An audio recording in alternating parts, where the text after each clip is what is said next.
Welcome to Between Film. In this dialogue, we'll be focusing on revealing and understanding a shadow of self.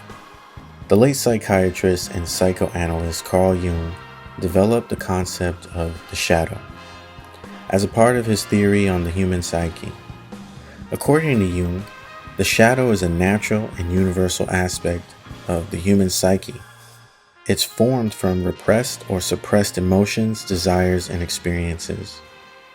These repressed contents of the psyche often originate from childhood experiences, cultural and social influences, and personal experiences like religious trauma.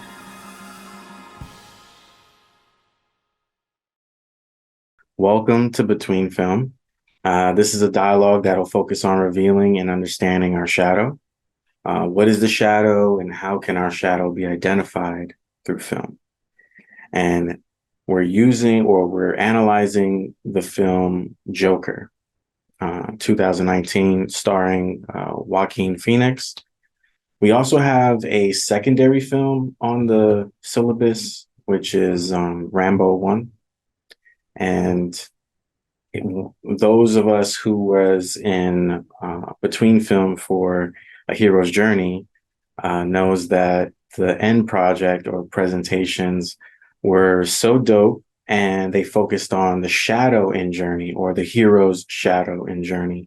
So that was kind of like a little warm up into this one. So we put together 4 scenes from the movie that we wanted to talk about today. So we're going to do that right once we get through this syllabus. Okay. If anyone has any questions, please don't hesitate. So dialogue competencies demonstrate knowledge of the shadow, self, and collective unconscious.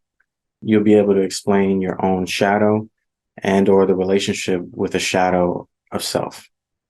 And after this dialogue, 3-week dialogue, you'll also be able to formulate your own understanding of the shadow based on a deeper understanding of yourself through the film, of course.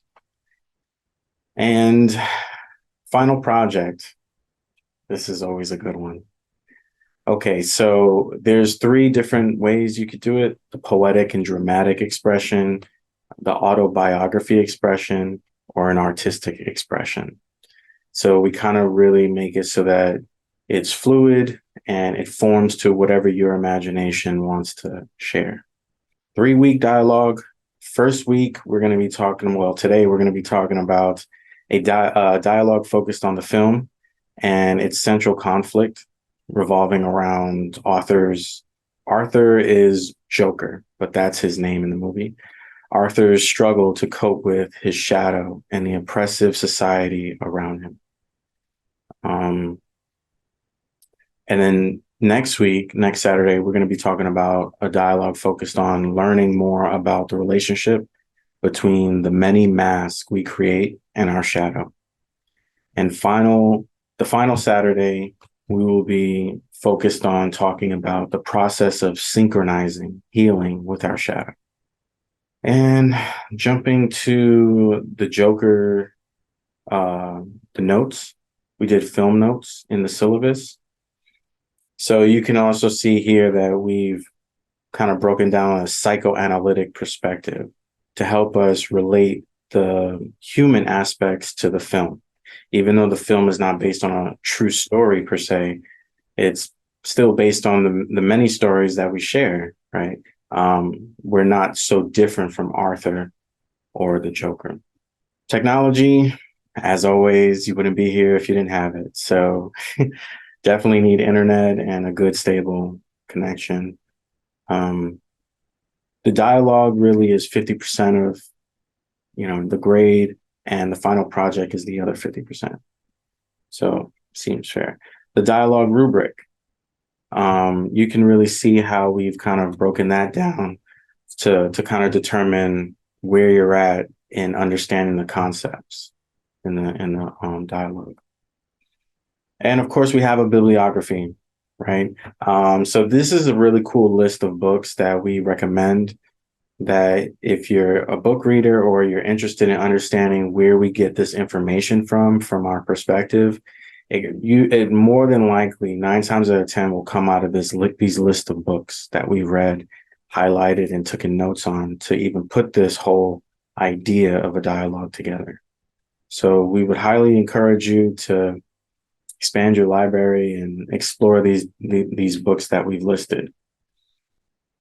And of course, at the end of the syllabus is words and dialogue. And this is just a list of Jungian terms that will come up through the dialogue and through between film to help you understand what we're talking about and how we're relating it. Any questions? No? Good? Great. Easy peasy. You guys are veterans. Love it. All right. So we're just going to jump into this presentation.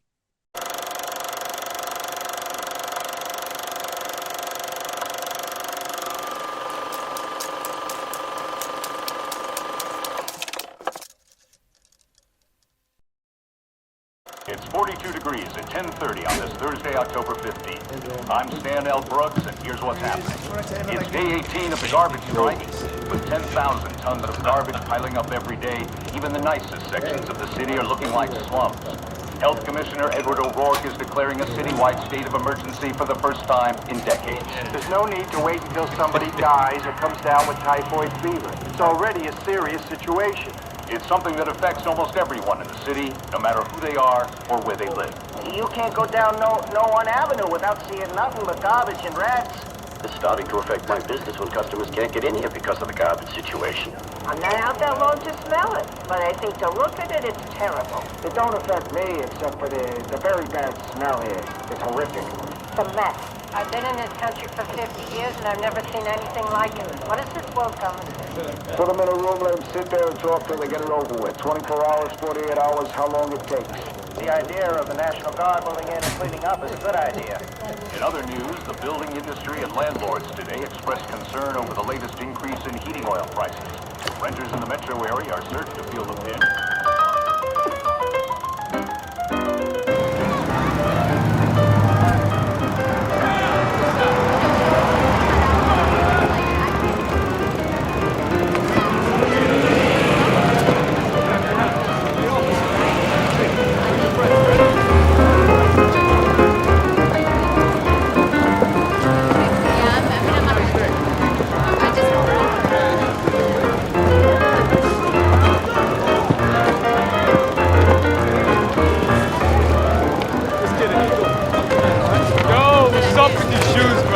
If you're gonna be a clown, at least you can be a good one. You know that, right? Hey!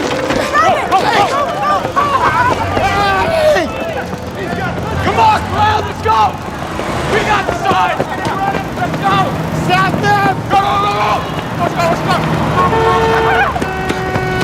Break the sign, clown! Hey! Watch out, man! Go, clown! Not catch nothing! Stop them! Come on!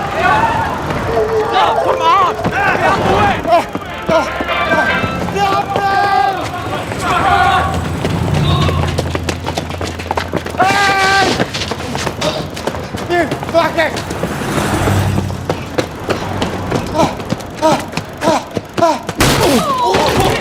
Good hit, come on! Beat his ass up. Come on, this guy's weak, he can't do nothing. Hurt! Hurt! Beat him up. Take his stuff. Let's go, let's go. Come on, come on, come on. Let's go, let's go, let's go.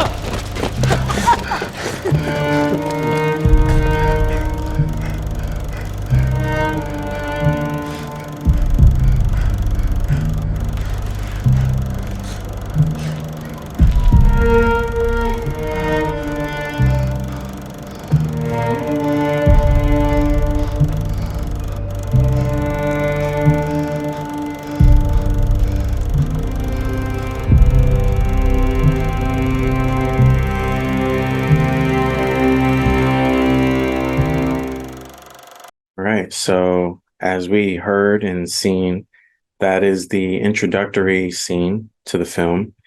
And it really sets the tone for how Arthur is being treated, how Arthur is existing within a society, how is that society being maintained, right? It also highlights how Arthur comes from this suffering. And is experiencing suffering. We really enjoyed how the director highlighted in the beginning of the scene how he was forcing himself to smile. And it was almost painful. You could hear the actor, Joaquin Phoenix, kind of like in pain a little bit. Like it was very faint, but it was interesting because he's a clown that performs and is supposed to make people laugh and whatnot. So he's upholding this symbol, this mask, if you would, that he has to wear in order to function in society, perhaps even pay his bills, make a living for himself. And so it's not how he truly feels. And that's interesting to make note of, because how many of us have, and we currently continue to go through society being things that we are naturally not, and being forced to have to do things that we don't really want to do, but because we have to do it to make a living. And so we're really referring to how people are stuck, maybe even enslaved into this space of poverty, not only physically, but mentally and spiritually, right? And Arthur is just trying to push through it, right? And it was interesting when he ran down the alley. For me, we perceived and observed how he ran down that alley with innocence. He didn't expect these children to do such a thing, or someone to be hiding behind something and then hit him. You know what I mean?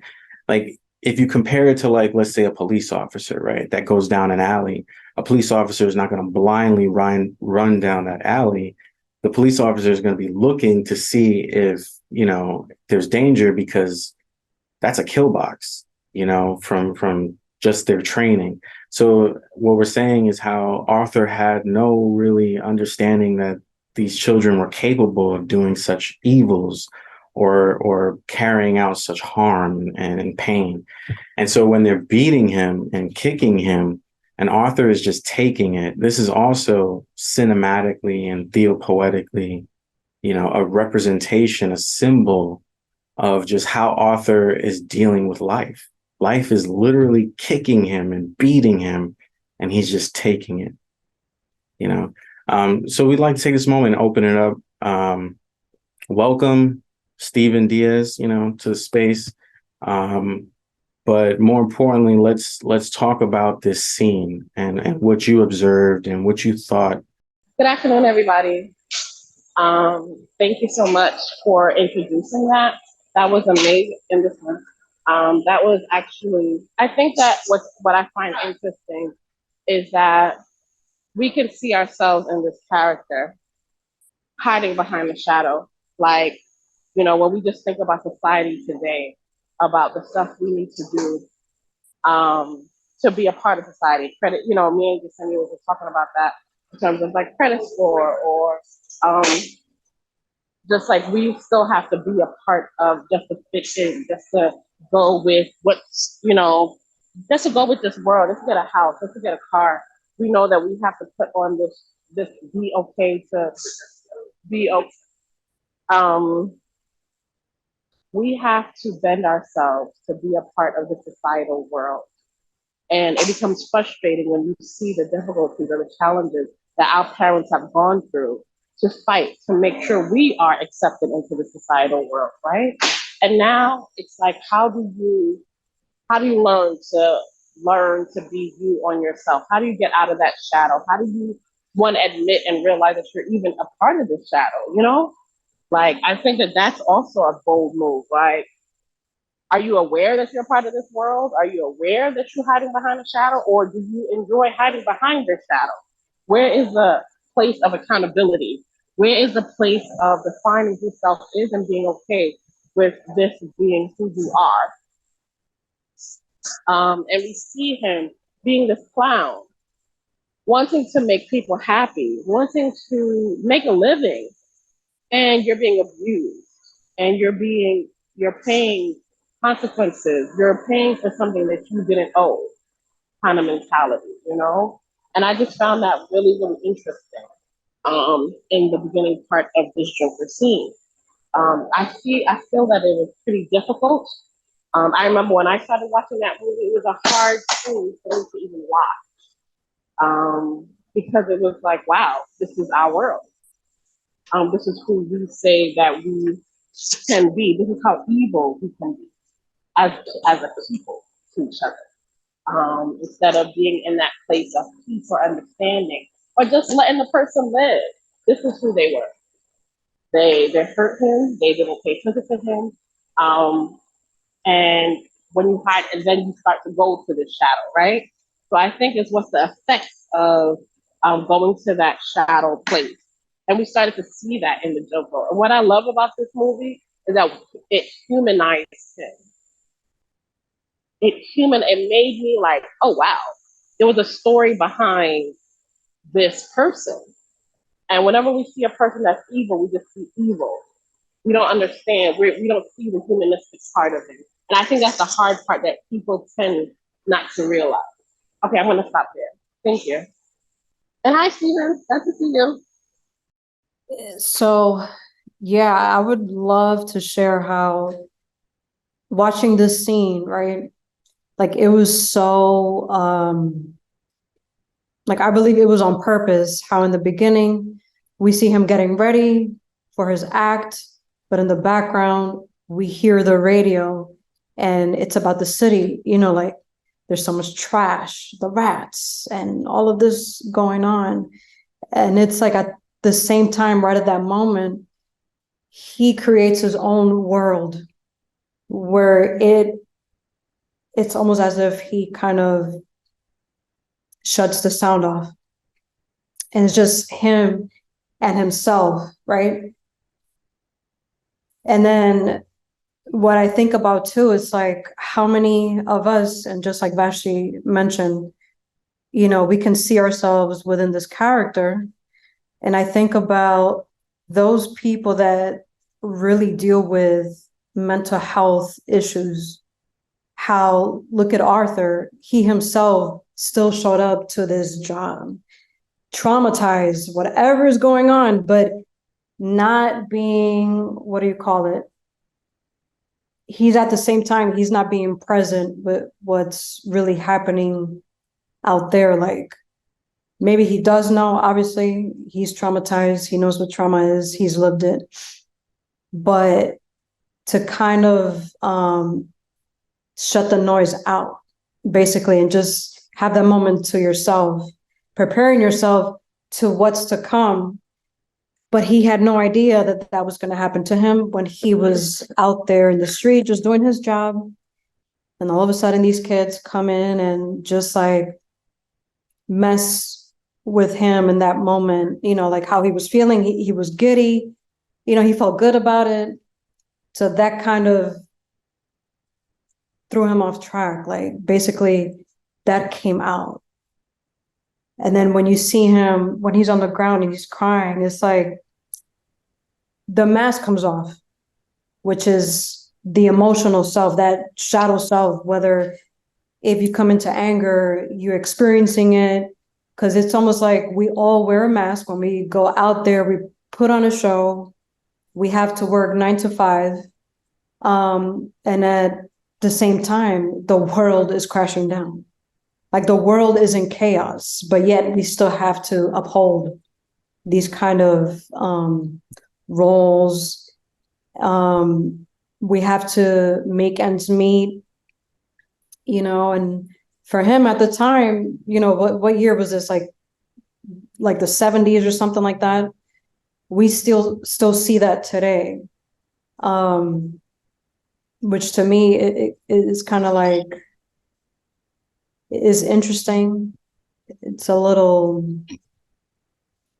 I don't know, like how to describe it, but it's like we still live in this cycle. Like it just keeps repeating itself. No matter how you dress it up, whatever year it is, society is still society. Like it's still what we see out here is like what happened then. It's what's happening today. So I'll just stop right there. I think to continue adding to that, to even to that scene, right? I didn't get to see most of it, but I saw a little snippet of when he was running. And who brought up the radio? The radio, you did you see? Yeah, right. So yeah, thank you for that, Jasenia. It's almost as if like the radio is the collective unconscious shadow, right? Talking about all the stuff that's going on in the city, all of the grimy stuff that's just going on the different stations.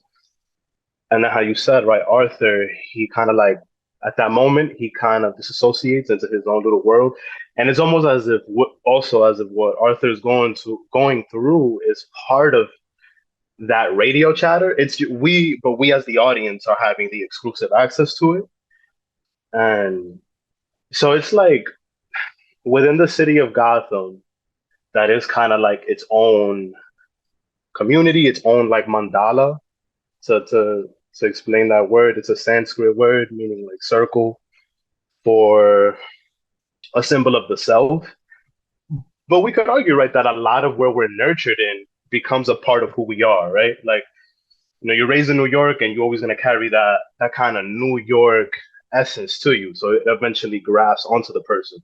But for this story, right, it's Gotham City. And so you're hearing all that radio chatter. That's what like the collective is going through, arguably the collective shadow. And that's being suppressed in the city. You could, as we see later, through like the oligarchs and the bureaucrats and the bourgeoisie, that are making all this money. But of course, we all know, it comes at the backs and the expenses of the marginalized somehow, some way. It just gets there. But right, focusing in on Arthur, and then he goes into the alleyway, and right then he's assaulted by these other kids who are most likely poor too. Right, they're part of the belly of the beast of Gotham. So it's like also what I'm seeing and viewing through the movie too is that shadows merge, shadows unite, sometimes unconsciously. And as they're doing that, they're pulling other people in too, who innocently are just trying to make it by. So it's almost as if we have no choice but to be initiated by force almost into our traumas based off our environments. It's almost as we could probably mitigate it along the way as we grow in consciousness, but as we're starting off, people like Arthur, people that are naturally marginalized, they don't have any real control. They're like just initiated into that at birth. We could see that through the poor class in the movie. Yeah, thank you for sharing and contributing that. Yeah, all of you, thank you. So we got 3 more scenes coming up. So we'll get into the second scene, see how it goes. All right. Okay.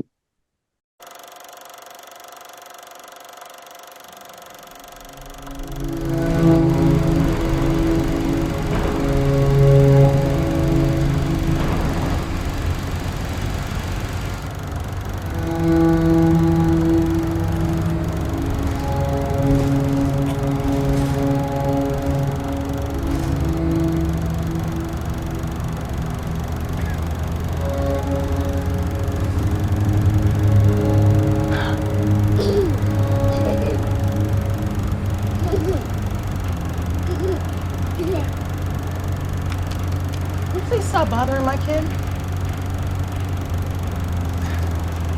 I wasn't bothering Just him. stop.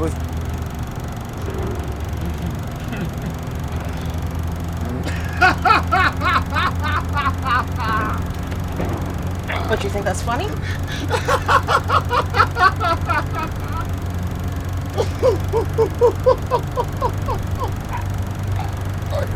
Sorry, I haven't.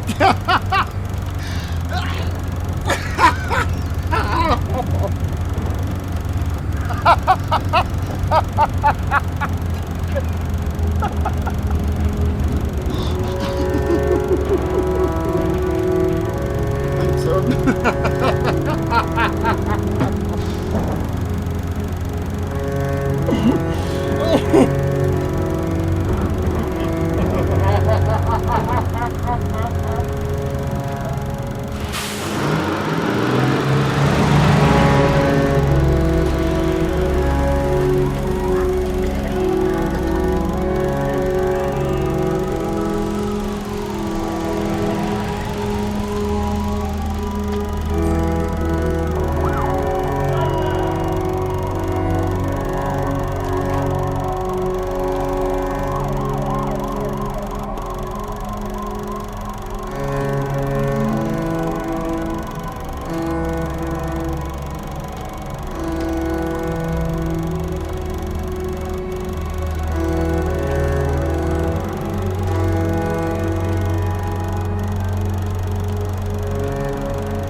Yeah. So this scene is really interesting because it covers a few things. One is we understand that Arthur has a neurological condition.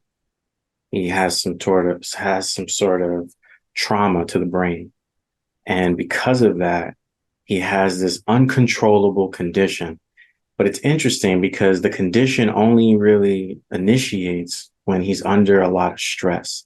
So it also implies that it's connected to anxiety. And throughout the film, we didn't put the other scenes, but as you watch the film or as you have already seen in the film, later on, he laughs again many other times out of anxiety, out of fear. And so it's so theopoetic how this character laughs when feeling so afraid and so under anxiety and stress and anxiousness. You know, like the way that the director captured that, and kudos to the audio team because to capture his that laugh like that in a way that it wasn't humorous, but it almost gave you a sense of I feel bad for him. You know, he's sick, but it's not a laugh that causes you to think that he did something funny. And it's interesting because later in the film, his laughing changes, you know, but that's something we could talk about more than likely next Saturday. But today, just focusing on these particular scenes, you see how the director also had brilliant lighting, right? Like it's dim, it's dark for a reason. You know, it's to really express how the character is in this dark setting that's like depressed, right? And there's shadows everywhere because the lighting, the way it is, it's not illuminating the scene. It's actually causing all these shadows and pockets, causing depth, right? As the character's walking down the street, and then the infamous Bronx stairs, like Stephen added in the chat. Those stairs are symbolic because he has to climb these damn stairs every day. That's symbolic to the struggle, the daily struggle just to go, you know, day to day. You know, how do you end your day with this monstrous climb, you know, to get to your rinky dink apartment, you know, and your horrible, hurt, suffering life. So we just wanted to add that. What do you guys think about that? Right, playing off of the mentioning of Arthur's like neurological disease is like it's almost like to further the point that I made before. It's like he's like a microcosm to the macro of Gotham. So he's like a symptom of the city. Like, and boom, as you said again, when under a lot of stress and pressure, the ironic juxtaposition of the pain, but you know, the laughter to mask the pain. It's eventually mimicked by by most of the marginalized class later in the film. They wind up adopting that mask of there really ain't nothing funny about this shit, like what they're going through. But since y'all think is so funny, we'll laugh with you. But it's a more sinister, um, yes, it's a more sinister turn later. But yeah, I can't help but to see him as a like a symptom of the city, you know, because there's others that eventually feel like them, you know, plays out differently. I feel like we're seeing the results of becoming the character that he is, right? We're seeing the process. We're seeing the journey. We're seeing how you got to where you are kind of mentality, you know? And you're seeing the hurt. Like there is no sun around him. Like you said, the darkness, though there was sun out, you know, like how can I see this when I feel this way? You know how like when you're stressed and your entire environment becomes messy, that's where I feel like he is. His entire environment became dark.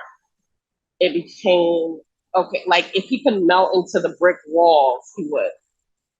You know, it was like I am becoming this and this is becoming me.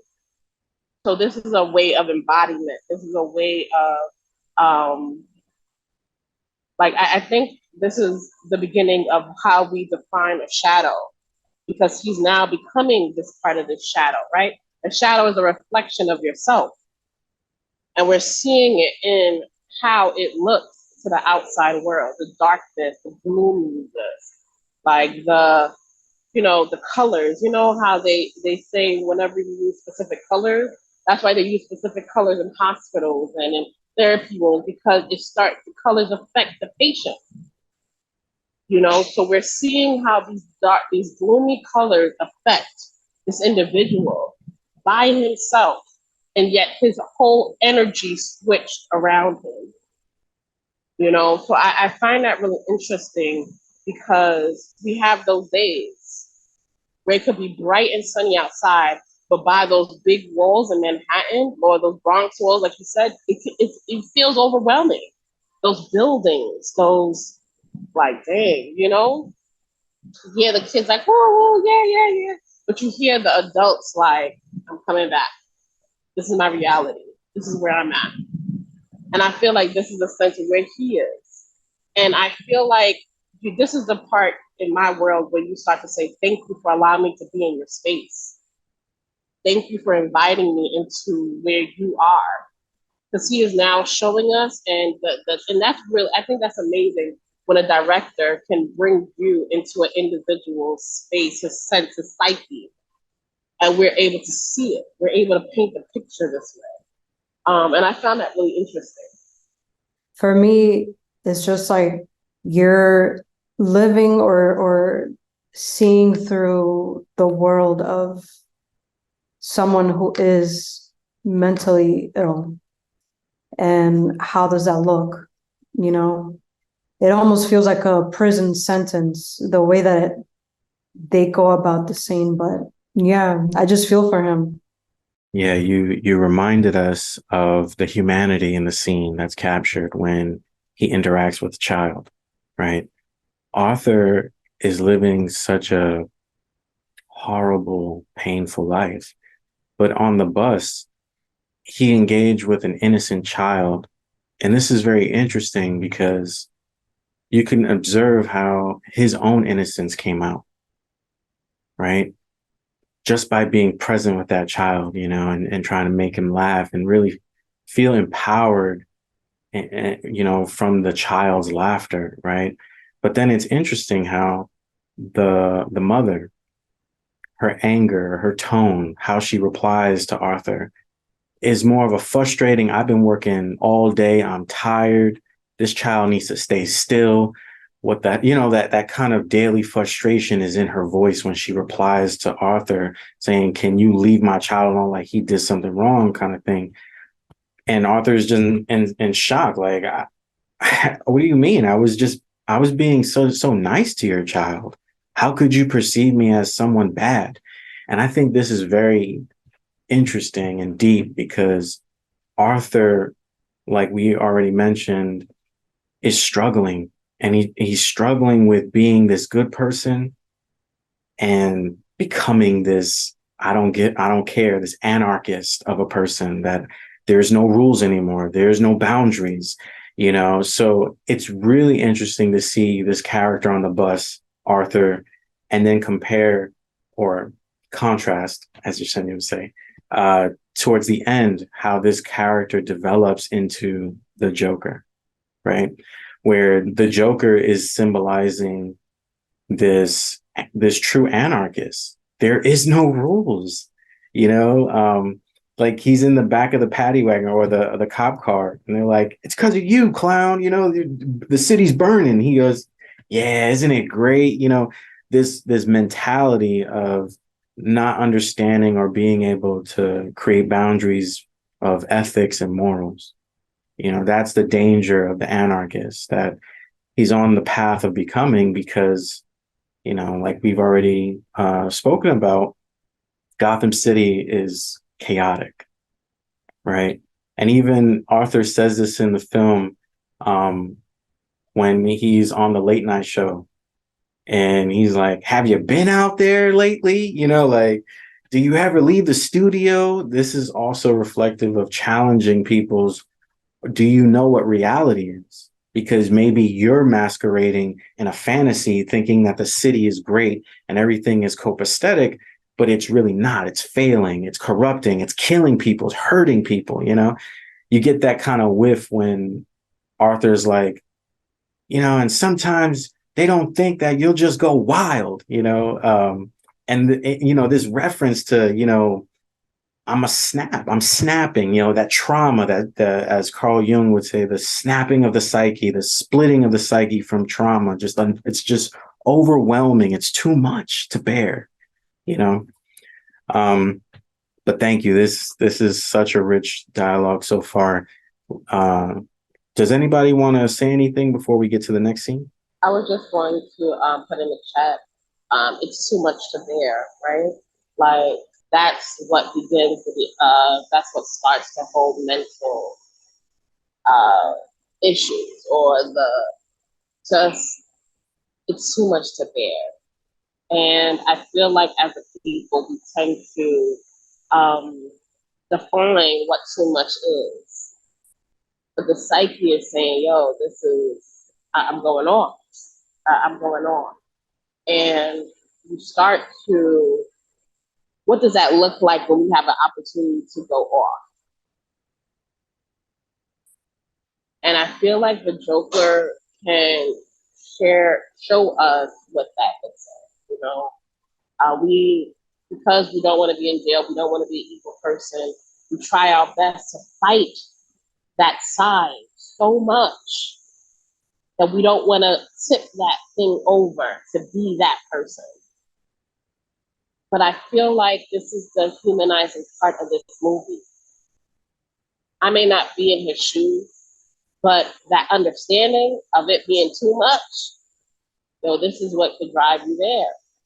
You beat up just by walking down the street, minding your own business, you smile at a child, and you're being, told not to smile at your child. Like, it's too much.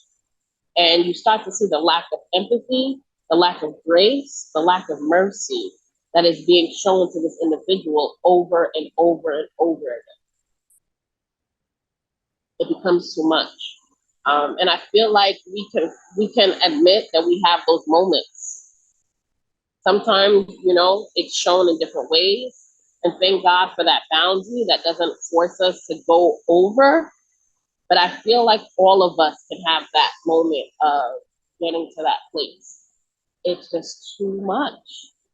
And I feel like we as a people, we tend to look at ourselves so much of you're hurting me that we don't see what we're doing to other people. How are we treating others? How are we loving them? Are you okay?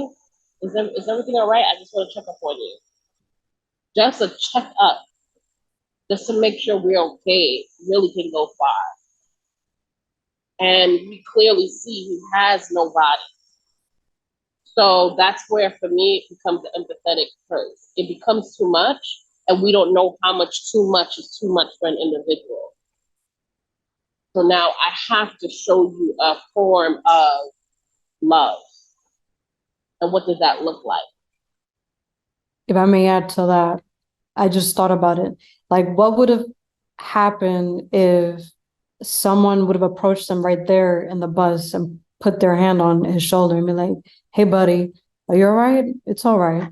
Like, what would have happened? Would he walk home depressed, maybe thinking about like, damn, I'm here trying to be this good person, but people want to beat me down. So then I also thought about, he's in Gotham City. He's surrounded by people that are down too, So I don't want to use the word ignorance, but like, you're just surrounded by people that just don't know any better. So you can't expect much from them.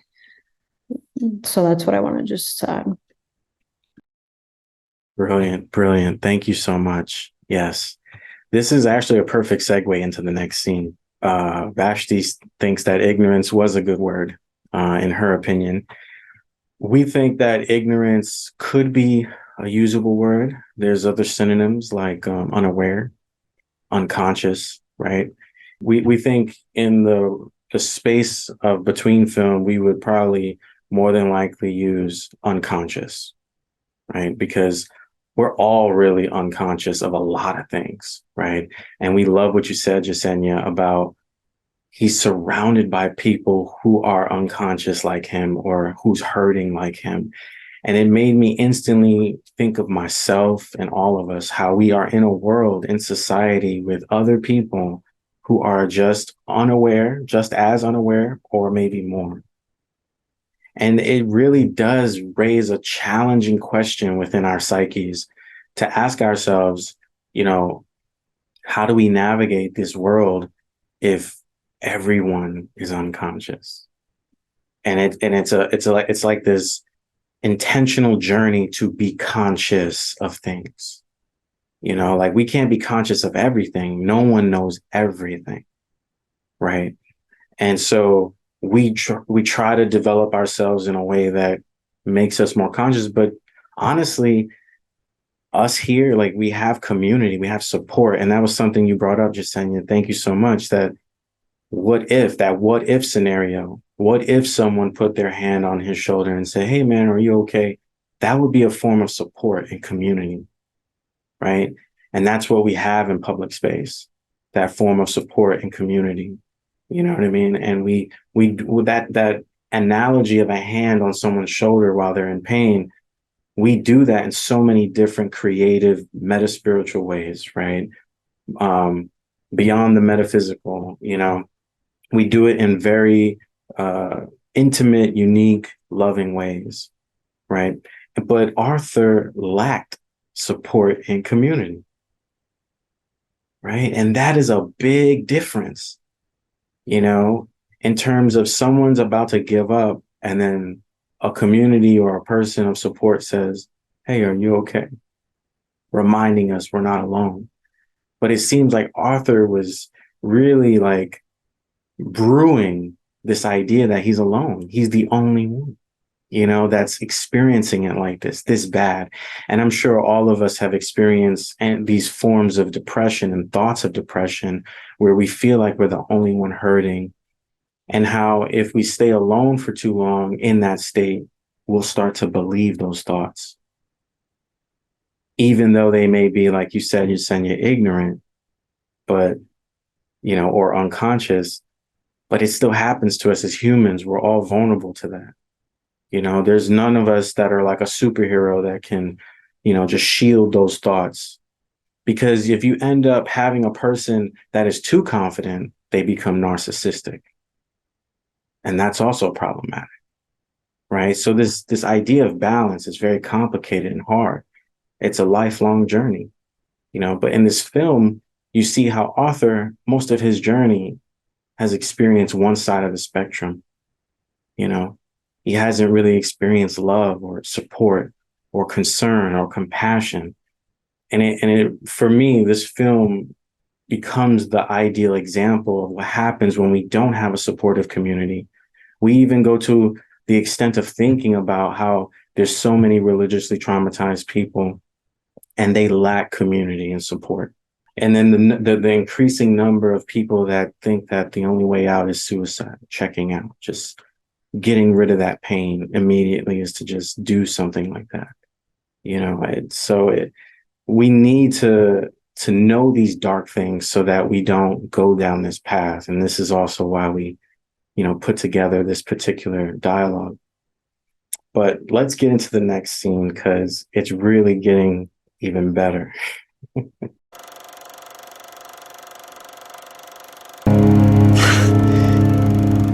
I heard this song on the radio the other day,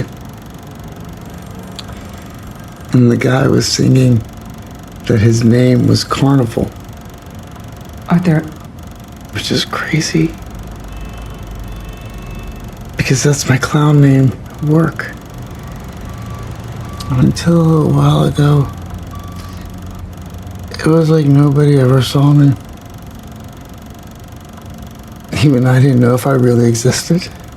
Arthur, I have some bad news for you. You don't listen, do you?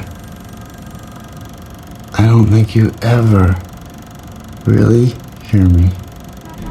You just ask the same questions every week. How's your job? Are you having any negative thoughts? All I have are negative thoughts. But you don't listen anyway. I said, for my whole life, I didn't know if I even really existed. But I do. And people are starting to notice. They've cut our funding. We're closing down our offices next week. The city has cut funding across the board. Social services is part of that. This is the last time we'll be meeting. Okay. They don't give a shit about people like you, Arthur. And they really don't give a shit about people like me either.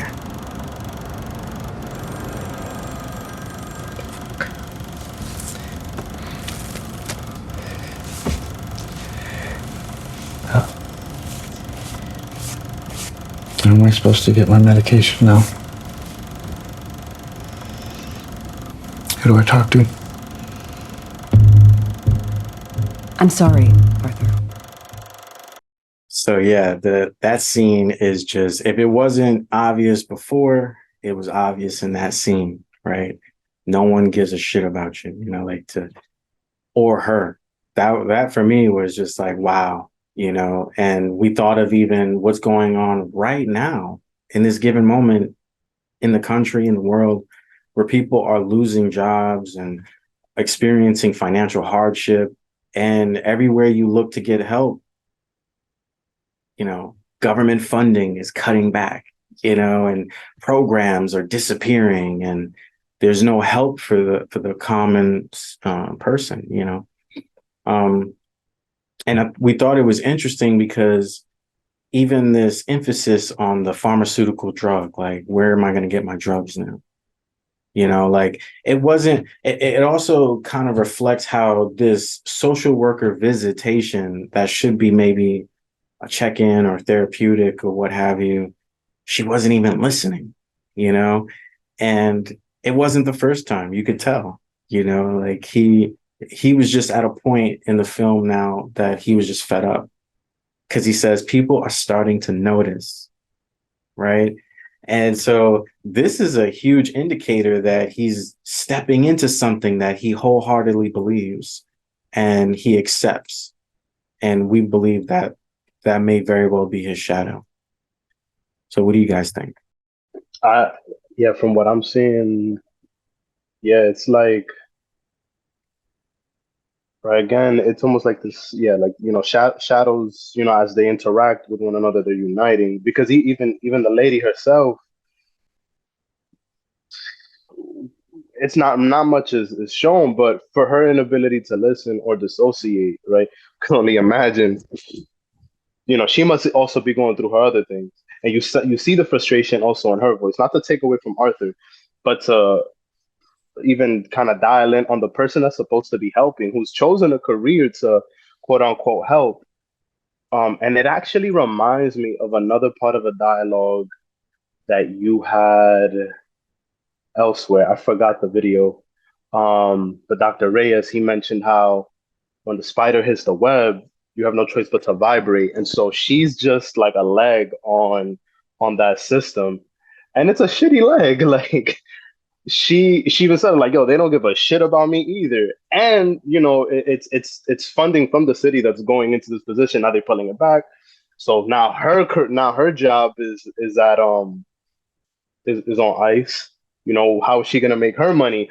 And so it seems like that's also filtering, or probably has always filtered in through what she brings into the space, right? So that's one crab in a bucket. Now there's Arthur, who's the main protagonist slash more like protagonist of the film.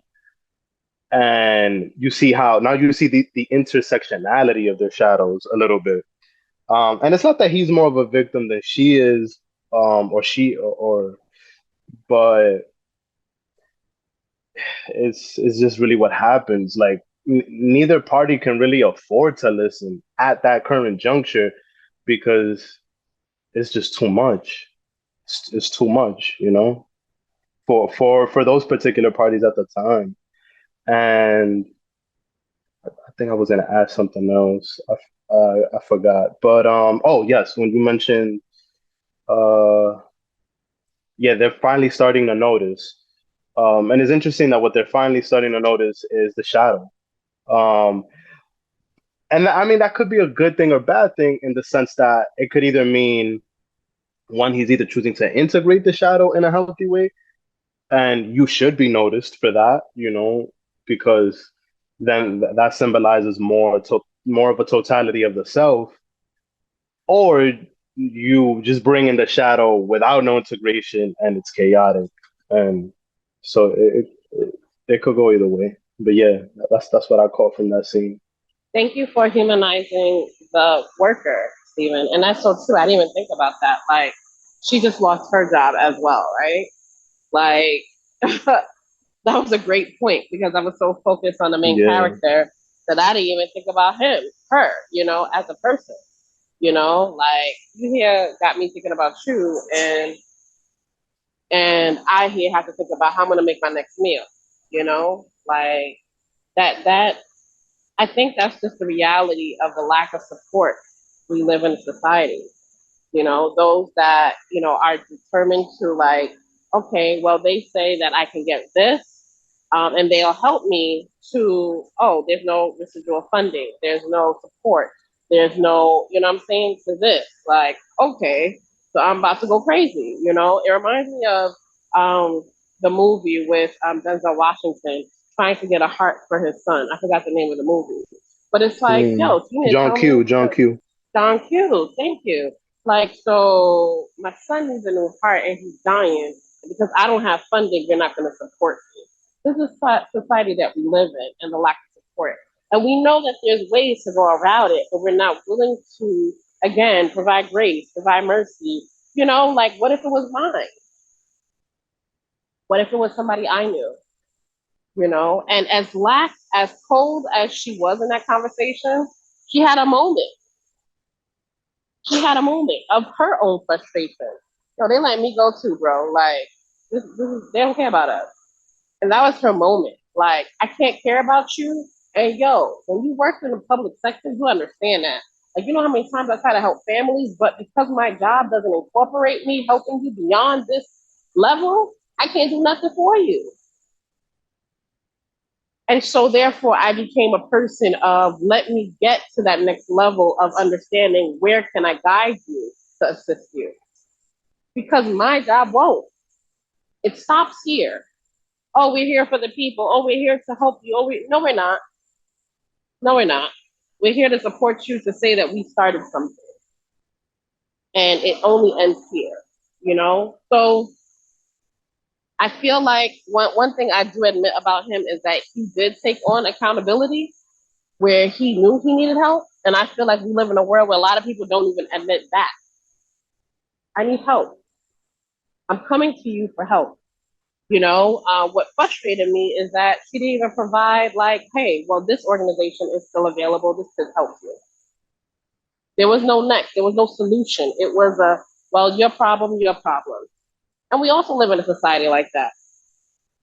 So why are we doing this? Why are we, you know, why are we making believe? Oh, I care for you. You care for me, so you show me you care for me. You know, at least assist me to, okay, you know what? Let me try to give you someone who can help you because I can't help you right now. You see this man, and he said it. He said it out of his own mouth. Like, every time I come here, you don't listen to me. I don't get paid to listen to you. I'm getting paid to give you your drugs and keep it moving. I love what you guys shared. Like, I think about just even today, and this was a story. It wasn't based on like a true story, none of that, but it can relate to someone else's, you know, truth and reality. And it's like these kind of jobs, you know, being part of the system. And then we say we're called to do this, you know, I want to help people and this and that. You can only help people to an extent based on you working under an umbrella. So it's like you can only help people but so much. But like how Vashti mentioned, which was a good point, it's like the social worker, she didn't even give him like, you know what, I'm gonna refer you out to this place or check out, you know, this program, whatever. They're still running and they'll be able to help you out. You know, just showing that at least I'm still trying. However, if we were to think or put ourselves in her position, maybe a long time ago, she signed up for this job. Maybe she was younger and she realized that once she was in this position, she slowly realized like, wait a minute, this is not what it's cracked up to be. Me maybe getting this education to quote unquote help people, it's not really a thing, like it's an illusion. So even herself, people in certain positions, they themselves are battling with the system, how fucked up it is, you know? I'm the one that's supposed to be helping this person out, but it's not designed that way. You know, like, excuse me, it's not designed that way. And it's just sad because it's like, yes, this is not based on a true story, but it can still be someone else's reality. And if you're, again, we think about the time frame or the period when this was going on, this is happening today. You know what I mean? Like people are just losing hope.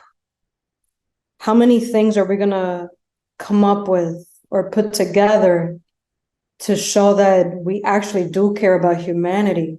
But then it's like we feel like we're so defeated with what, you know, like what's the design that is still being used, is still being implemented. We're still using old ideals and things and systems, and we're still in square one.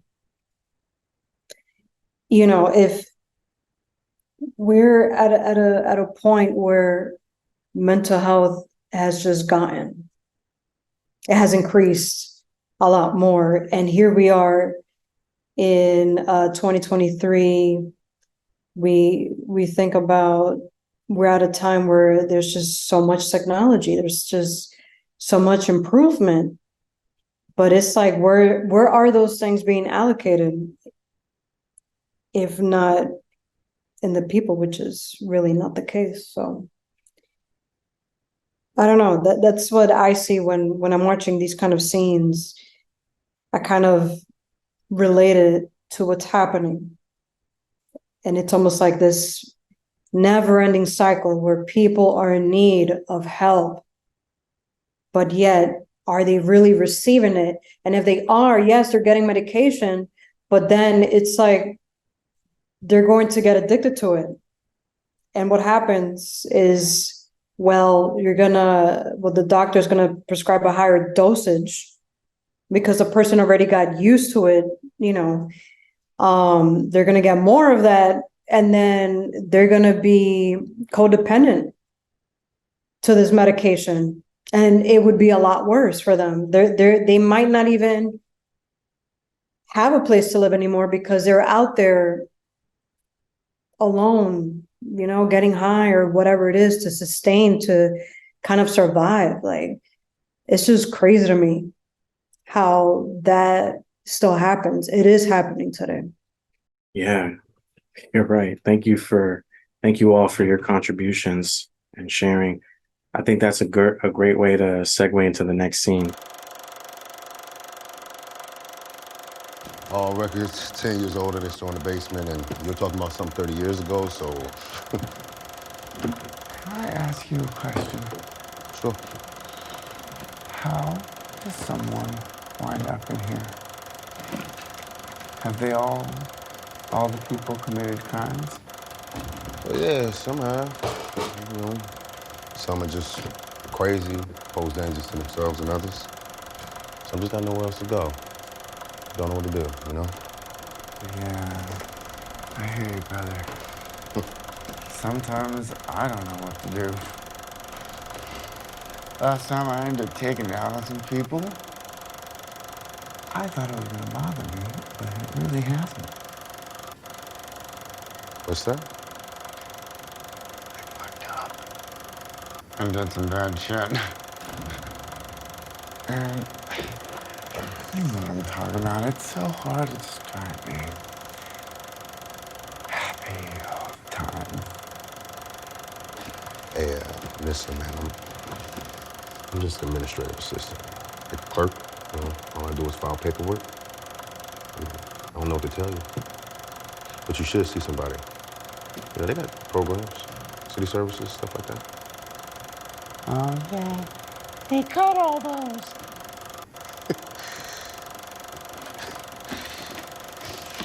All right, here it is.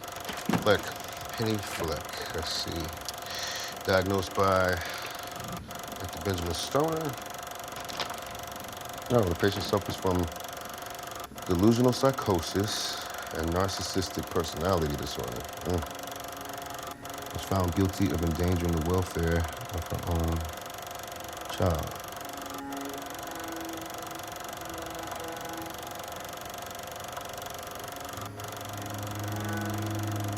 Right. You said she's your mom?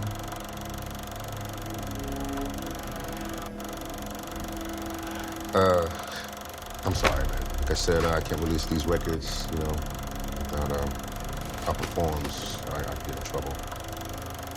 Look, if you want to bring your mom in here to sign, that'll be much easier, but I can't let this go without her signature, okay? I'm sorry. No, man. Come on, man. Give it to me.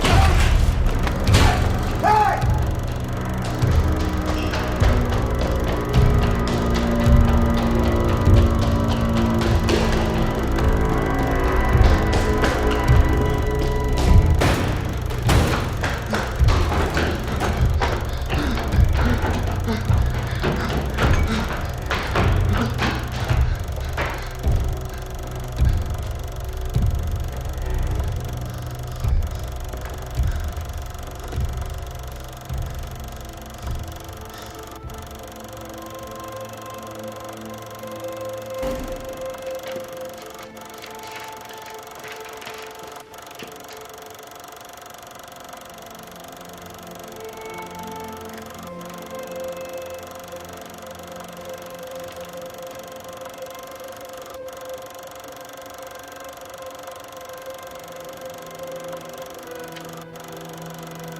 We went over this, Penny. You adopted him. We have all the paperwork right here.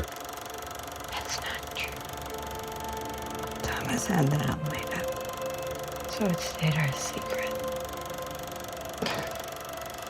You also stood by when one of your boyfriends repeatedly abused your adopted son and battered you.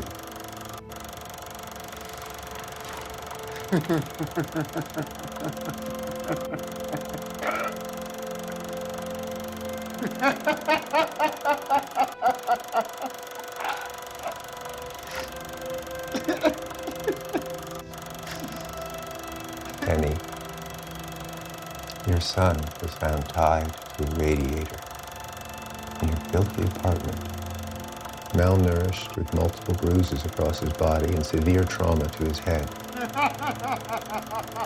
never heard him cry. He's always been such a happy little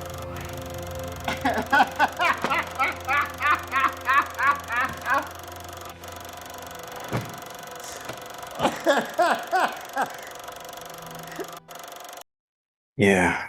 So you see in this scene how that laugh comes back again, right? The condition is triggered. Him just reading the file and trying to piece together what happened to him versus what his mother told him, you know. This scene is packed with a lot of things, and we can't cover it all, but we thought it was very important to at least highlight how Arthur is going through a process of shedding, and the ideas and the life and the reality that his mother created for him was shattered. And so anyone that can relate, empathize, or imagine that their very foundation, the very ground that they walk on, just disappears, just is shattered, broken. What stability do you have in your mind, in your spirit? You know, and for him in the staircase, going through this sort of meltdown and trying to just comprehend and process that my mother let me be tied to a radiator and be severely beaten. And then this is also going back to say how this neurological brain damage even occurred because of all those beatings and kicks to the head and blows to the brain or the head, causing this neurological condition that Arthur has to now live with. Him and again, the director or whoever decided to pick Joaquin Phoenix, brilliant, because when you look at the anatomy, the body structure of the actor, he's so skinny and malnourished, right?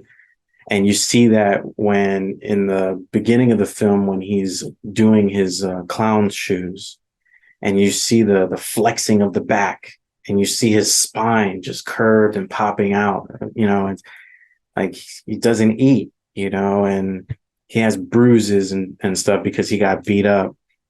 And so this particular scene when he's going over the file and he's piecing it together, how he was adopted. Imagine that. Imagine all your life, your mother, who you think is your mother, tells you, you know, that your father is Bruce Wayne and they had some sort of, you know, secret relationship, right? And the reality was that that wasn't true. The reality was that she had his adopted mother had psychological issues and for whatever reason adopted him, but didn't adopt him to take care of him. It ended up that she adopted him and then all these other events of abuse just started unfolding, like her abusive boyfriend at the time beating her and beating Arthur. And it also makes us pause and say, wow, the mother must have been heavily traumatized just to be able to create these other narratives, right? And so whenever you can see like an example in maybe in your own life, but as a child is hurt and traumatized, they typically start to dream more. They start to imagine more. They start to live in their head more. And so we see this throughout the film when Arthur is imagining things.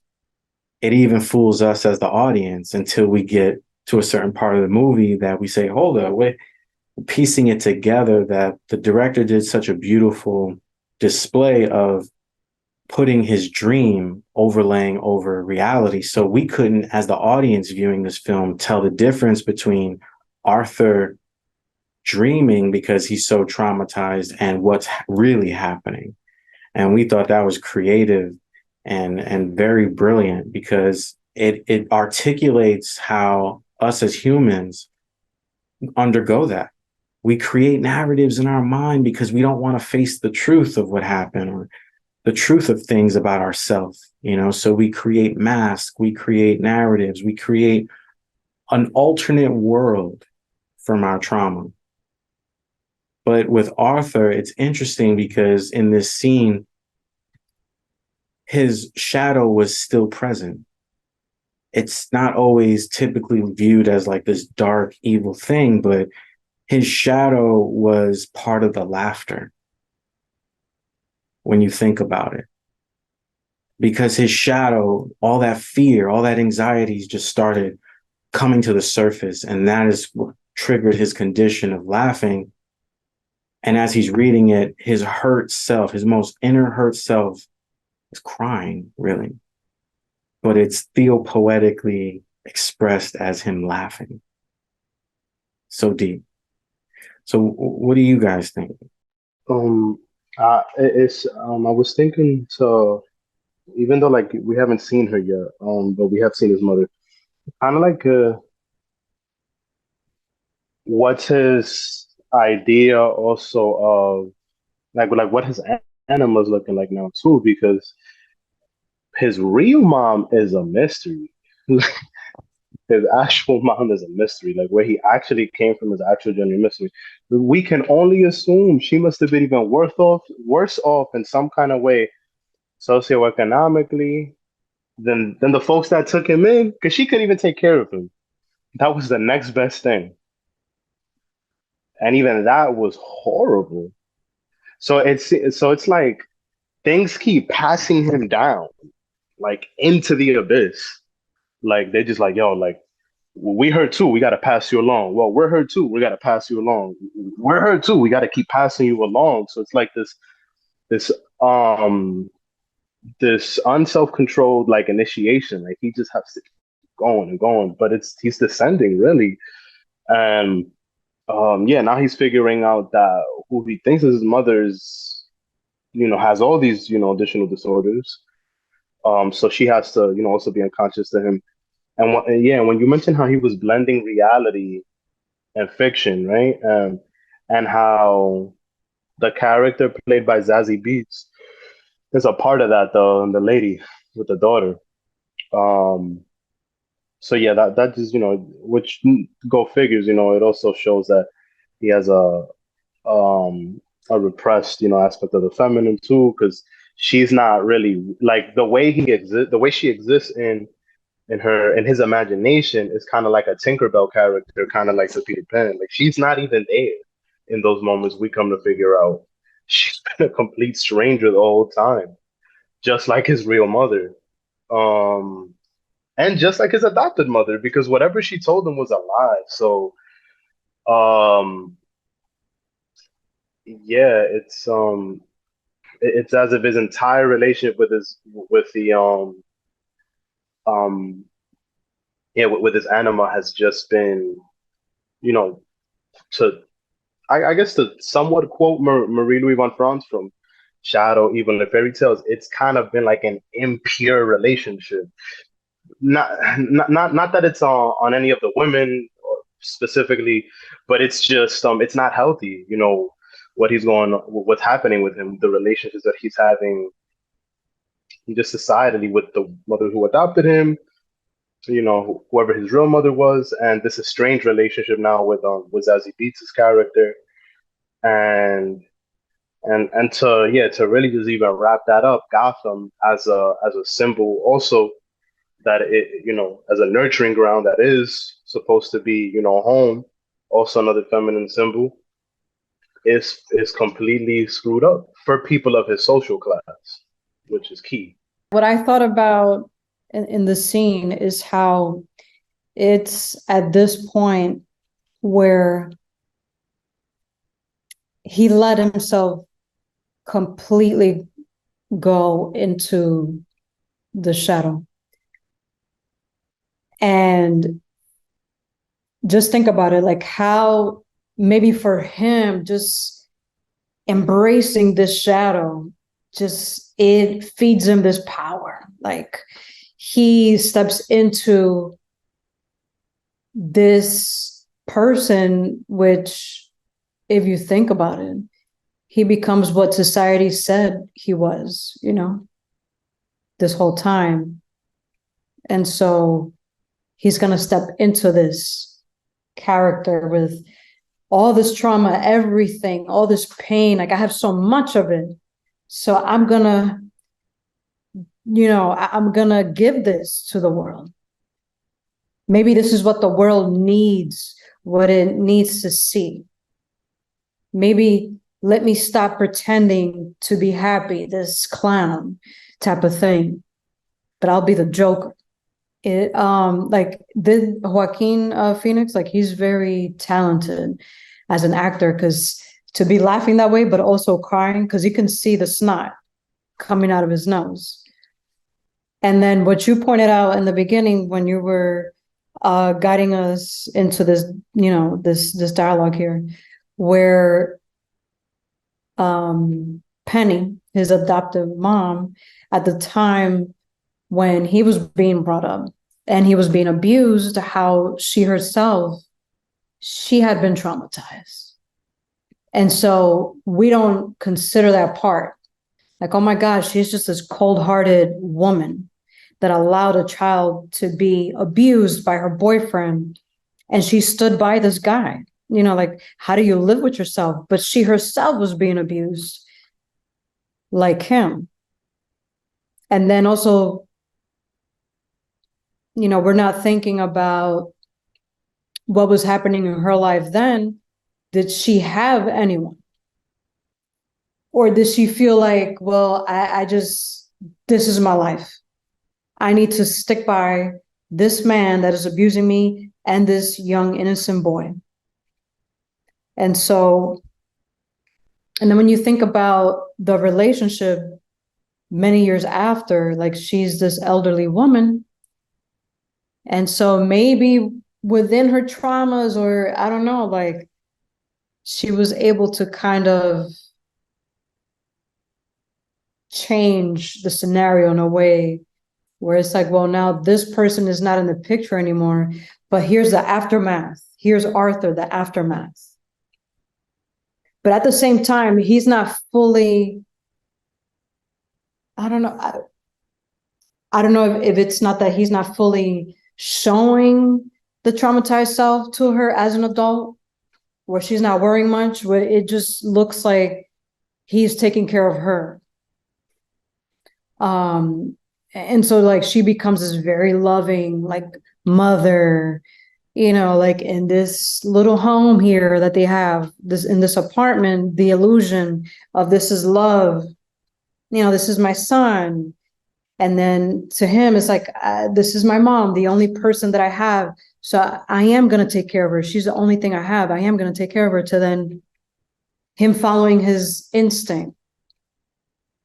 Like he knew when he went to that place to find out more about his mom.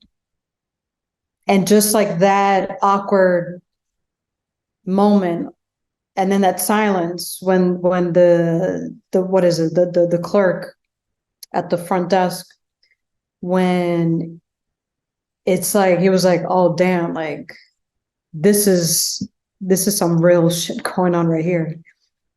Like, how do I tell this person? But it's not my place. He needs to see someone else. Because I can't, it's not my job. And so Arthur knew there was more to this, but it was in that file and he needed to get his hands on it. So him doing that, I mean, like, what would you do if you were in his shoes? Like, you would want to get more information. If you don't know where else to get this information, you're going to get your hands on that file. And so, yeah, he broke whatever, I don't know, like that can get him into trouble, but he did what he needed to do at that moment for himself. Because how does someone find out or identify as themselves with lack of information? How do you step into that? You can't. And so him doing that, especially in this scene, it's like the bomb drops, And so that's when we get to see him in all of his glory, of this shadow self. I was thinking about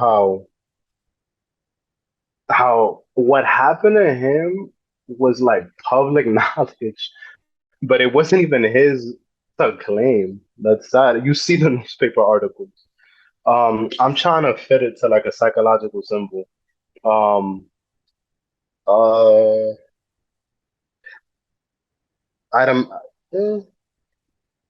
Yeah, no, but yeah, it's interesting how, well, yeah, kind of like how just saying it was like he knew, but like he didn't really know. He wasn't sure. It's almost as if, yeah, like the city of Gotham is still a symbol for himself because he knows he went through something, but he just doesn't know exactly, right? It's repressed, it's pushed back through the trauma.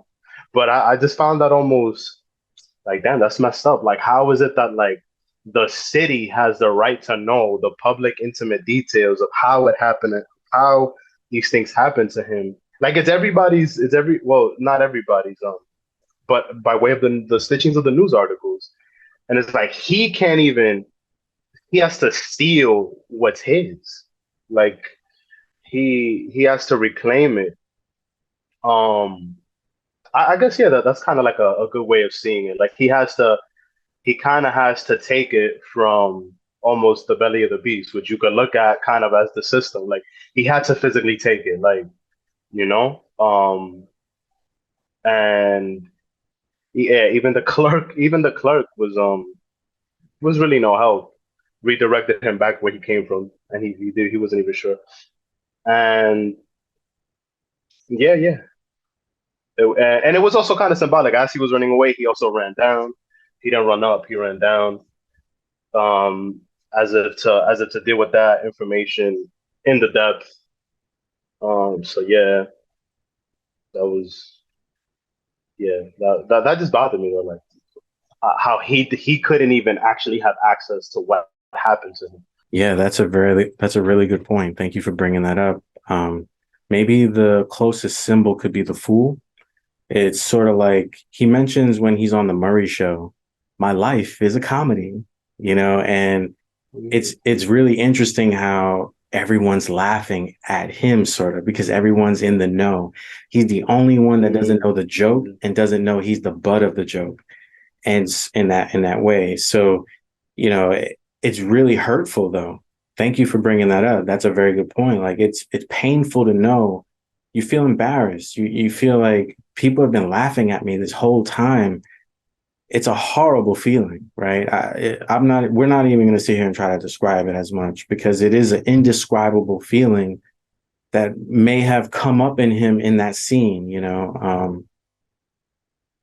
That's like for me personally, I don't know how I would feel, but I would be very angry, right? If I was the butt of a joke and people were laughing at me and I didn't know something about my life, but everyone else in the world knew about it. It's like, how fair is that? Why is it so hard to just have access to the truth about me? Why is it being withheld? But we love what you said, Jasenia, this approach, this perspective of empathy about the mother, because maybe in her hurt and pain, she was trying to shield and protect Arthur from that hurtful truth of events. That's one way to look at it. But then I was thinking too, as you just mentioned, how right. So, in all fairness, going back to the symbol of the feminine, the anima, then it seems like or it tried to change, right, in his life. It was negligent and abusive earlier on, and interestingly enough, it seemed, or and unconscious when, not to take a dig at men, but the old, the boyfriend, right? So some kind of weird surrogate father, right? Um, you could kind of view it as it's as if like when the presence of the masculine was left unchecked, it was raping everybody, like just beating the shit out of people, beating out of Arthur, beating the feminine, beating the boy, and you can almost just connect whoever this man was to what's going on to the driving force of what makes Gotham Gotham, right? Because it's a symbol of New York City, right? So when you look at New York City, this is a dog eat dog city. And this ultra masculine push is rewarded here in the city, to get it out the mud at any means necessary. But what happens when that goes left unchecked, and we see that with the inner city urban youth too, right? This ultra unchecked, unbalanced masculine force that it just domineers everything. And I think it's a good symbol to see kind of what was happening in his life when he was younger, right? And then I'm assuming after all of that happened, all of that stuff went on the news, and I'm assuming they got some kind of attention and some kind of help for what happened. Now that man is not in the picture, and then you see how the mother is now as he's an adult. We can assume maybe that it's an assumption at best, right? We can assume that maybe once that man got out the picture, the mother then became, as what Jasenia was picking up, something more softer, something that could be more present. But everything that happened in his younger years had to be kind of buried to progress for the time being. I started thinking about how, in reality, it's not the Joker himself and the shadow self that's creating an alternate reality, but that everyone is existing within an alternate reality, and he's breaking out of what he has created. But everyone is within something that's not theirs, right? So I think Stephen had alluded to society, but society is actually a project in and of itself, right? It's symbol and idealism of what we hope to be and what we think we are, yet we're not. And then the Joker in trying to live in the real world doesn't fit. And he's an outcome of, someone trying to live in an ideal world, but knowing that they are doing so many other things, right? Here I am, I'm a wealthy man. I work in Gotham. I'm doing the right things, but in the shadows, he's with other women, sleeping with other women, doing other things. The question of truth, and that's kind of a funny play there. That's kind of probably being asked, there. We're actually all within these alternate realities. We all are playing in that play. But there's these cracks that see through and shows us, what our passions are. And that's one thing. And I'm just throwing it out there. And I think the second thing was, as we're talking about, he's the fool, but he's the fool that's speaking truth, right? The medieval era, the role of the Joker or the court jester. And the court is to speak truth. He can speak truth to the king, and they laugh at him because he says it in a joking manner because, oh, he's just a court jester. He's joking, but he actually speaks truth. And so you have this Joker that speaks truth in a society that is in and of themselves part of that play and part of that game, and don't really know how to break out of it. And so they laugh along and they go along with it. Which, that makes him the enemy. But, so when I think so, I don't know who mentioned, I don't know if it was you, Aaron, you were mentioning that he created this alternate world and we were seeing that alternate world. But actually, as we're watching it itself, that was an alternate world, right? And it's that juxtaposing of the two that introduces us to a third world, which is the real world. So it's not that he was in an alternate world and there was a real world. It's that he was in an alternate world. We're viewing in an alternate world. And those clashes are now revealing a glimpse of a real world. And so those are the pieces that I was thinking about. And then when Yesenia is talking about the mother, how she needed to create an alternate world just to protect a child or just to survive, or things that they needed to ignore to survive, right? Once again, these clashes of alternate worlds, which hint at these realities of trauma, and of which he's trying to cope with, because he no longer fits, because he is literally the outcome of, the ideals that just don't work, right? And really only work for a select few, and everyone else that's hustling, everyone else that's trying to survive.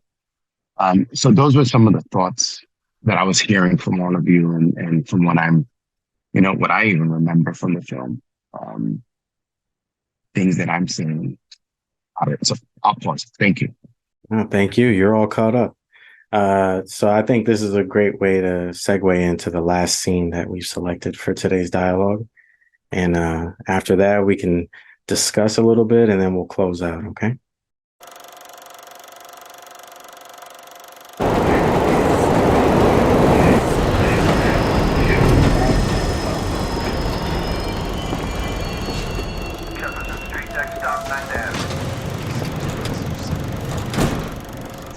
Telling you, she wanted my number. We should have just stayed. You came in, man. She wasn't interested at all. Are you nuts? Did you see how close we were dancing? She wasn't much. Wait, Brian, am I crazy? Tell him what you saw. Hey, you want some French fries? Hello? Talking to you, hey. No, thank you. Sure? Real good. Don't ignore him. He's being nice to you.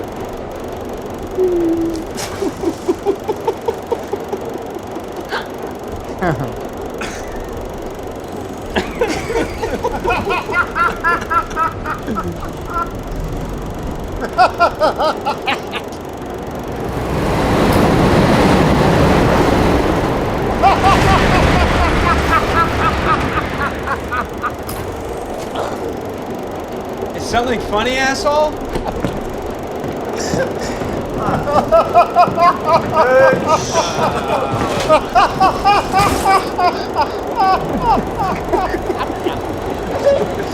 Isn't it rich? Are we okay? Me here at last on the ground, and you in midair, sending the clowns. Isn't it bullet? Don't you approve? One who keeps tearing around and one who can't move. Where are the clowns? There ought to be clowns.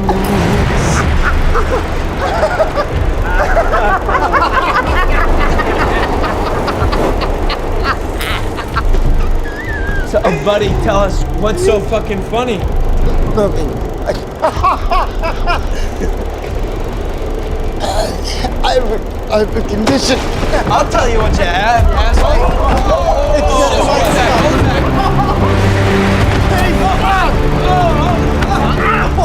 We got a kicker, huh? Hey, hold him steady, hold him steady. Stay down, freak.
right.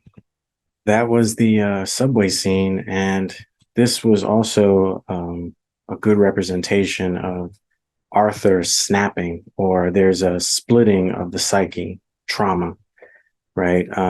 Where he just reacts and shoots the three young men. But what's interesting, going to the beginning of this scene, where these guys are drunk, they're obviously of privilege. They feel like they can do whatever they want. And one guy is harassing this woman. And we found this so interesting that typically Batman would come in and save the day, right? But Joker, in a way, a weird way, a dark way, saved that woman because his condition created a distraction, and we thought that was really interesting. And how, like, before all that, he was smiling because he thought that she was going to play along, or it was, people just being funny. And then his smiling, he's looking at her and looking at them, and she gets up and leaves. Well, she doesn't get up and leaves yet. Sorry. They look at him, and he immediately, I guess, starts feeling fear. And that's what triggers the laughing, And it's really creative how there's two types of laughing happening in the train, right? You have the three young men who are laughing because they're trying to enforce humor, right? There's a sense of sarcasm in that laughter. But then with Arthur, his laughter is out of pain because he's experiencing his neurological condition, And the chubby fellow comes to him, takes off, the hairpiece. And then even his sort of laughter was very out of tune, right? Out of whack. And we thought that the director was trying to do this to really help the audience see, like, Arthur is not laughing out of humor.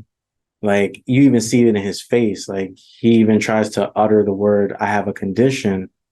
And it's painful for him to stop himself to speak, And the lighting, again, man, the lighting was just on point, right? The going in and out from black to light, and you're on this subway, and we thought of this as theopoetically and spiritually, like Arthur going in between the shadow and his conscious self, and it's just like switching back and forth, back and forth, back and forth, until you see the whole event go down and he shoots them. The lighting stops flickering, right? The train stops and he goes after that guy, right? And he just empties the rest of it. And you hear the clicking, like he didn't stop after the first click. He kept going. Like, and this could represent that he was in a state of trauma, state of shock, right?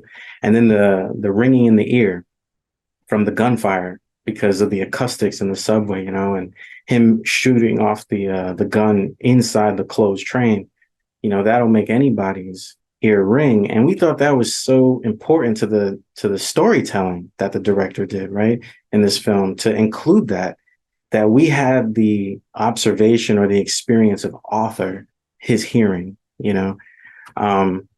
But this was a very interesting scene, fully loaded. What did you guys think about it? And I noticed too, like, yeah, right, as you were saying, from the juxtaposition of their laughter, it was as if, right, these men of some kind of privilege,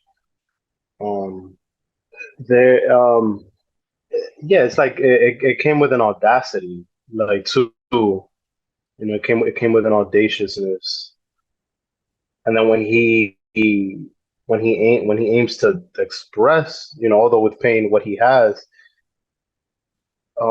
Even them too, they're just a symptom of the upper class kind of conversing with the lower class. Like, no, we'll tell you what you have, like, we'll tell you what's wrong. And as they proceed, they're just beating the shit out of him. And that's what's happening on the more grander collective level. It's just, it's just this taking, this siphoning repeatedly, right? And they were about to do that with the women, right? Arguably, right, another feminist symbol, right? They were about to take, pillage, extract, siphon with no with no discrimination. And yeah, ironically, right, it's him to put a stop to it. It's him. It's the as he's a symbol of the marginalized, right? As we're watching through the film, he, as it would even go in the comics, he's like the symbol as the Joker, right? To a degree, you know. But yeah, I found that interesting. I just wanted to add, like, this scene really showed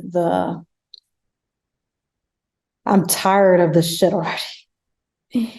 I'm done. Like, and then pulls out, the gun and just shoots them. Like, who are they to think they can just do as they say, do what they want to do. Here they are wearing suits. How many people with suits do we see out there that maybe have certain roles and they're just complete assholes? It's almost like, in a way, he's trying to say they get what they deserve. Who else is gonna provide this justice if they themselves are being taken care of, no matter what they're doing behind closed doors or behind the scenes? So I don't know, like, he was like that fed up kid that couldn't take it anymore, being bullied so much. And he realized, I have this gun that this coworker gave to me, whatever. So I'm gonna take care of it. And he did. And yeah, like you mentioned, Aaron, how he kept shooting until, like, there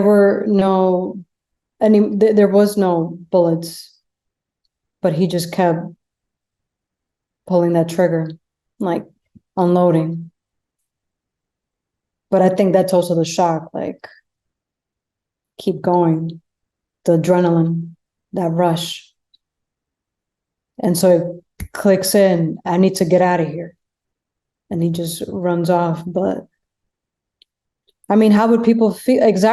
So like, when you think about him throughout the movie and he's on the Murray show and he's like, yeah, but if it was me, you will walk right over me, kind of thing. So it's like the injustice, like, now you're picking and choosing who's the victim here,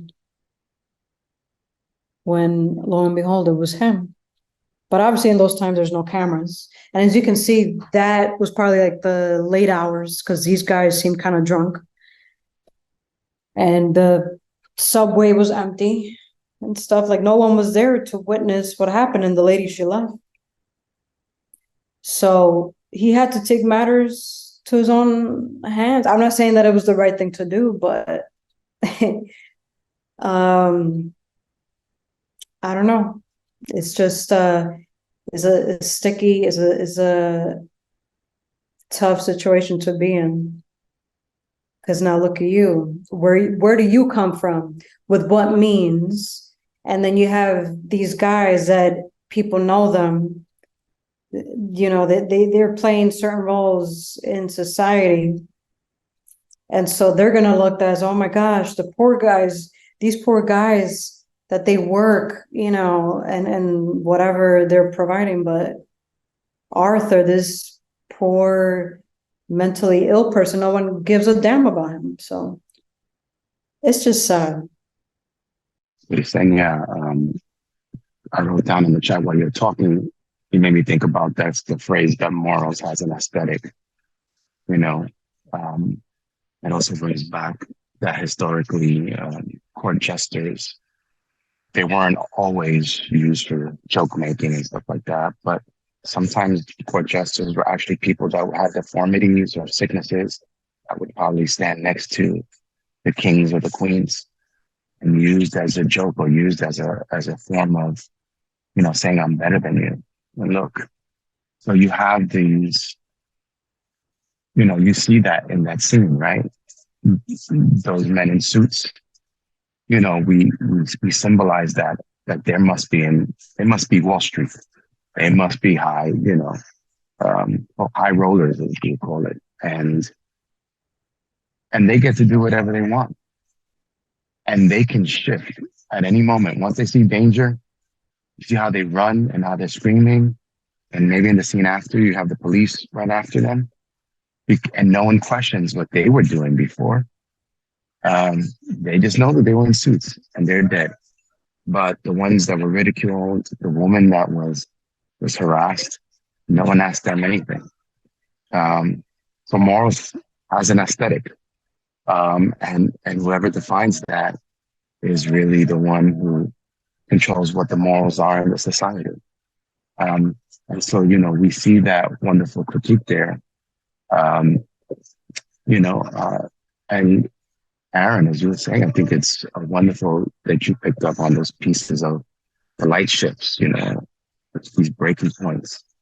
And I'm wondering if it's moving from that alternative reality, right, or the reality that's imposed on us to to the true reality, or the actual, which is justice needs to be served, as you were saying. So yeah, so that's I'm just enjoying what everyone's saying here and picking up on those little things. Thank you. Yeah, thank you so much. This was an amazing first part of the dialogue. Again, we decided to go about it this way with selected scenes and thought that would be better and more organized and fruitful for the dialogue. And we think it's a good fit. So we're probably going to keep doing that. So on that note, next Saturday, we're going to continue the dialogue, part 2. And we're going to have some scenes that'll highlight what we're going to be talking about. And then we'll just talk around those scenes to make it easier. Because it seemed like, Raphael was easy. He could easily just jump in, and keep up, because we were going through based on the scenes and not just talking about the general movie. So thank you for this. Again, this is a beta course, and, this is actually the trials and tribulations so that we can create a better course for the public to experience. I think we're at our time, and we want to be respectful to the boundaries in which we created from 1 o'clock to 3 o'clock, and respect your time. We hope that everyone has an amazing day. Thank you so much for joining this space and joining the dialogue and contributing such wisdom and truth. Your time is precious, and we are very grateful. Does anyone have any closing remarks or feedback before we close out? As always, we love you. We look forward to the next dialogue. Catch you guys later.